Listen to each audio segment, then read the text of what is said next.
देखिए, संस्कृत पाठ हम आज ने एक नया पाठ लिया है जूनियर स्तर का। संस्कृत पाठ का अर्थ हो गया संस्कृत पढ़ना या संस्कृत जानना या संस्कृत बोलना। बोलने के लिए हम हिंदी भी बोलते हैं, अंग्रेजी भी बोलते हैं, उर्दू भी बोलते हैं। उसी तरह से संस्कृत पढ़ने का सबसे बड़ा उपयोग यह होता है कि हमें संस्कृत बोलना है। संस्कृत बोलने के लिए सबसे महत्वपूर्ण चीजें जो है, यहाँ हमने कुछ लिखा है। जैसे हमें हिंदी में भी जैसे बोलते हैं तो लिंगों का ध्यान रखते हैं, संज्ञा का ध्यान रखते हैं, सर्वनाम का ध्यान रखते हैं। उसी तरह से संस्कृत बोलते समय भी हमको लिंग का और उसमें पुरुष का ध्यान रखना पड़ता है। बिना इसके हम शब्दों को बोल नहीं पाते हैं और कोई वाक्य का हम संस्कृत परिवर्तन नहीं कर पाते हैं। इस नाते हम यहाँ पर आज जो संस्कृत पाठ ये कक्षा 6, 7, 8 के लिए जरूरी है कि ये घर में इसका अभ्यास किया जाए और इसको बोला जाए। जैसे उदाहरण के लिए, अब हिंदी में आप बोलते हैं कौन है, तो उसके लिए संस्कृत में होता है कह। कह माने कौन, तो किम माने क्या। तो कह किम ये प्रश्नवाचक चिन्ह है, प्रश्नवाचक शब्द है। इनको बोलने के लिए हमने संस्कृत लिख दिया कह माने कौन, माने ओनली वन, अकेला एक व्यक्ति के लिए संबोधन है। और कौ माने कौन दोनों, के माने कौन सा, कह कौ के ये पुल्लिंग हो गया, स कौ के यह भी पुल्लिंग है। अब लेकिन इन दोनों पुल्लिंग में अंतर यह है कि यह प्रथम पुरुष का पुल्लिंग है और ये पुल्लिंग शब्द है। तो अब यहाँ पर उसी तरह से आप देख रहे होंगे आगे स्त्रीलिंग लिखा है। अगर हम किसी को देख करके पूछते हैं कह, तो ये पुल्लिंग हो गया। का माने कौन, स्त्रीलिंग शब्द हो गया। का माने कौन, और किम कौन, नपुंसक लिंग हो गया किम। अगर पुल्लिंग में हम क का प्रयोग करते हैं तो उसी शब्द के लिए स्त्रीलिंग में का प्रयोग करते हैं और नपुंसक लिंग में किम का प्रयोग करते हैं। अब जैसे इसी तरह से यह शब्द एक होता है, यह माने अयम, हिंदी पुल्लिंग होगा, यह बालक है तो अयम बालक। स्त्रीलिंग में हो जाएगा इयम और नपुंसक लिंग में हो जाएगा इदम। तो इस बात का हमें ध्यान देना चाहिए कि जो हम शब्द का चयन कर रहे हैं या जिन शब्दों को हम बोलना चाह रहे हैं या बोलना हमको आगे है, उससे संबंधित हम उसे पहचान करें कि वह किस लिंग का है। इसको आपको बताया गया है, पहले बताया जा चुका है कि जिन शब्दों से पुरुष जाति पुल्लिंग या पुरुष जाति का बोध होता है उसे हम पुल्लिंग कहते हैं। जिन शब्दों से स्त्री जाति का बोध होता है उसे स्त्रीलिंग कहते हैं। और जिससे न पुल्लिंग न स्त्रीलिंग दूसरी संज्ञा सर्वनाम का बोध होता है, अन्यथा संज्ञा सर्वनाम के अलावा किसी तीसरे शब्द का बोध होता है, उसे नपुंसक लिंग कहते हैं। तो यहाँ का किम ये नपुंसक पुल्लिंग, स्त्रीलिंग और नपुंसक लिंग हो गए। इसी का ये दो वचन हो गया, इसी का ये बहुवचन हो गया। अब इसी तरह से वह स, अब बालक स बालिका, वह बालक है, सा बालिका। अब यहाँ सा तो वह बालिका है, सा का प्रयोग होगा। और तत् वह फल है तो तत् शब्द का प्रयोग होगा। अगर प्रथम वचन में स माने वह पुल्लिंग, स्त्रीलिंग में सा माने पुल्लिंग और नपुंसक लिंग में तत् माने नपुंसक लिंग। सा तौ ते, अब सा माने वह, तौ माने वे दोनों, ते माने वे सब। और स्त्रीलिंग में हो जाएगा सा माने वह, ते माने वे दोनों और ता माने वे सब। तत् माने वह, ते माने वे दोनों, तान माने वे सब। तो यह चीज आपको समझ में आ गया होगा कि संस्कृत में जो शब्द बनते हैं वह पुल्लिंग, स्त्रीलिंग और नपुंसक लिंग के हिसाब से बनते हैं। इसी तरह से अब इन्हीं से संबंधित जैसे हमें आज शब्द बनाए हैं, अब शब्द का हम एक प्रयोग करके आपको दिखा देते हैं तीनों लिंगों में, आप फिर घर पर प्रयोग करेंगे। जैसे अश्वधावत। अब यहाँ धावत जो है वह लट लकार वर्तमान लिट लकार वर्तमान काल है, और वर्तमान काल होने के नाते यहाँ पर जो भी हम प्रयोग किए हैं सारे में पुल्लिंग में, स्त्रीलिंग में, नपुंसक लिंग में, तीनों में आपको प्रयोग वर्तमान काल का दिखाई देगा और वचन का भी दिखाई देगा। अश्वधावत, एक घोड़ा दौड़ता है, एक घोड़ा दौड़ता है, दो घोड़ा हो जाएगा तो अश्व धावता, दो घोड़े दौड़ते हैं। बहुत से घोड़े दौड़ते हैं, दो से अधिक हैं, 5 है, 6 है, 3 है, संख्या में यहाँ नहीं ली जाएगी, 2 से अधिक हो गए तो अश्वधावती। अब इसी तरह से अगर बालक दौड़ता है तो बालक धावत, बालकौ धावत और बालका धावंत। अर्थात इससे आपको एक चीज सामने उभर के आ गई होगी कि जो शब्द रूप प्रथमा विभक्ति होते हैं उन्हीं के आधार पर ये वाक्य बन रहे हैं। अब इसी को हमने प्रश्नवाचक बना दिया क धावत। यहाँ पर अश्वधावत अगर आप पूछना चाहते हैं इसके आधार पर क धावत तो कौन दौड़ता है, कौ धावत कौन दोनों दौड़ते हैं, के धावत कौन सब दौड़ते हैं। तो अब आप जैसा देख रहे हो वहां कोई जरूरी नहीं कि प्रश्न के हिसाब से ही उत्तर में बालका धावत, बालकौ धावत, बालका धावंती।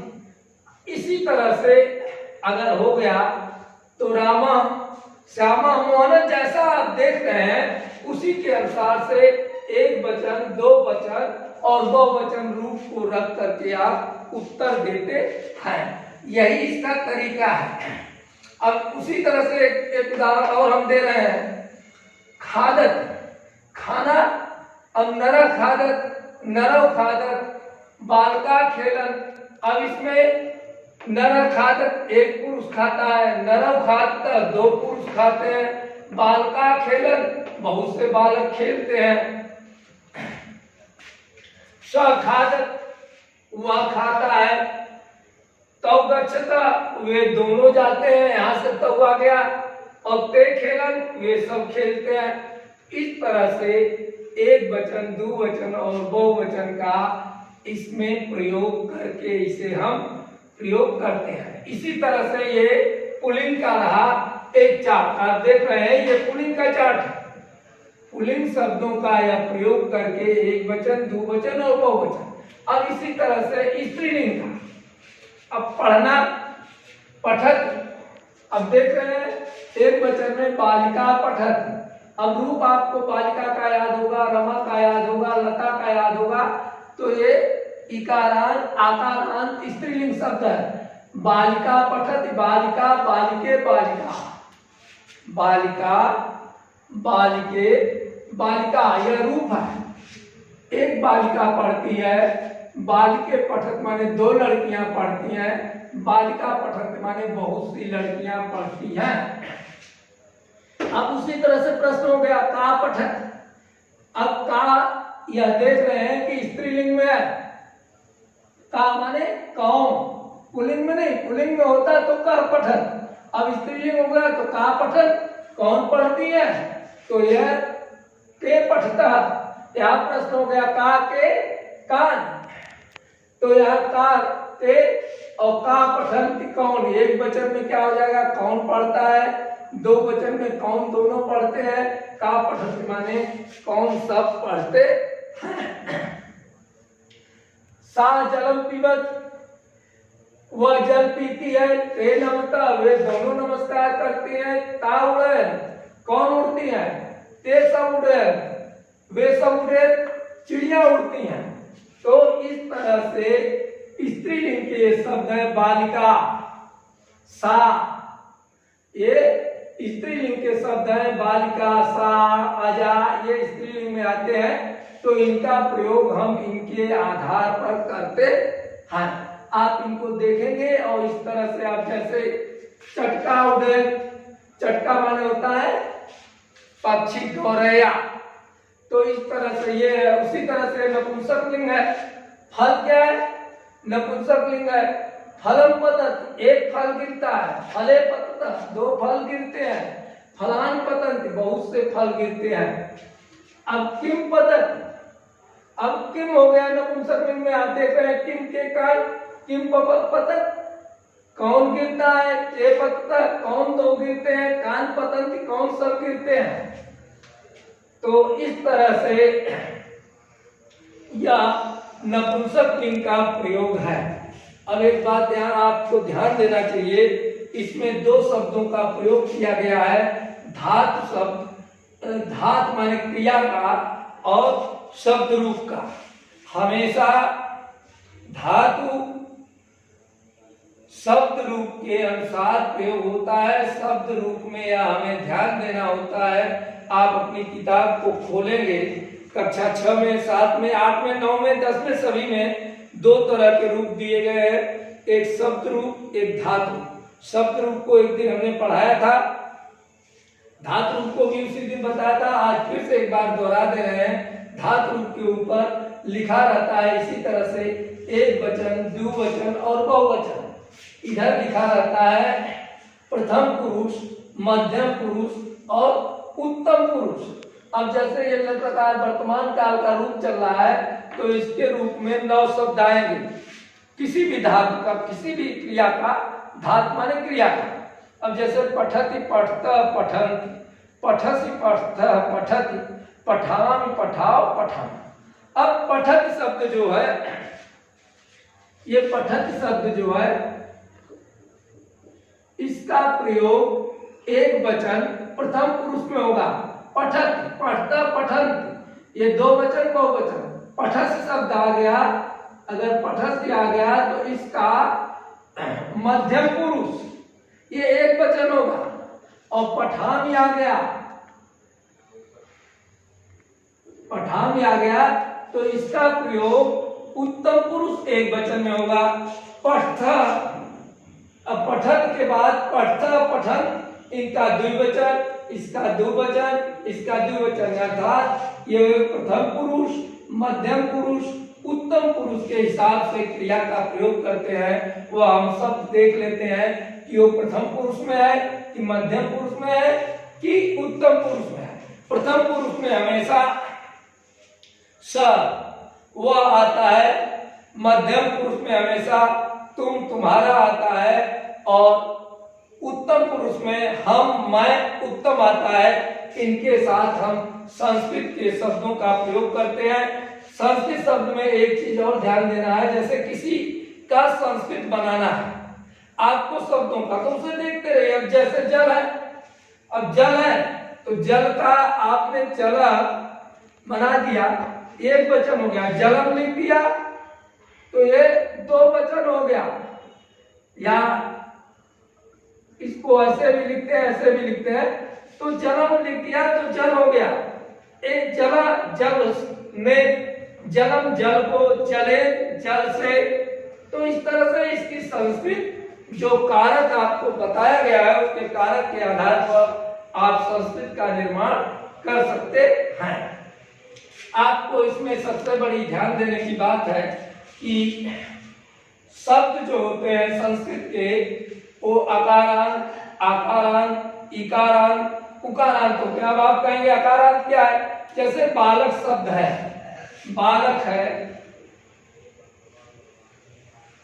और रवि है, भानु है, ये शब्द है। तो इनके अंत में उच्चारण करते समय जो स्वर पाया जाता है, जैसे बालक में अ पा गया तो ये अकारांत हो जाएगा, रवि में ई पाया गया तो ये इकारांत हो जाएगा, भानु में उ पाया गया तो उकारांत हो गया। अर्थात शब्द के उच्चारण करते समय अंत में जो स्वर आता है वही उसका अंत होता है, वही शब्द का नाम रखा जाता है। तो पुल्लिंग अकारांत भी होते हैं, पुल्लिंग